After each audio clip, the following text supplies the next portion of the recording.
El 31 de julio de 1492 fue el último día en que podían estar los judíos en los reinos de Castilla y Aragón. Esto producto de los decretos de expulsión que habían firmado los reyes católicos en el mismo año. Pero el 31 de julio de 1492 correspondió con el 9 de Av, Tisha B'Av, una fecha fatídica en el calendario hebreo.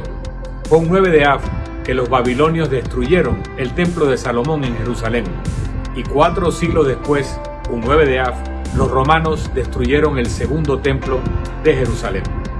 Pero no fue casualidad que el 31 de julio fuera 9 de Av, porque esa fecha la pidió en posposición don Isaac Abravanel, importante judío de la corte de los reyes católicos, que al no poder convencerlos de que desistieran del decreto de expulsión, por lo menos logró esa fecha. ¿Y por qué don Isaac Abravanel pidió esa fecha?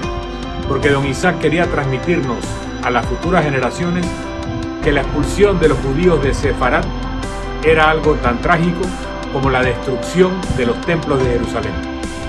Vamos a hablar de esto y otros temas interesantes sobre los judíos, sobre Sefarat, sobre la historia común, con Alejandra Abulafia y Pepa Rull, el 31 de julio.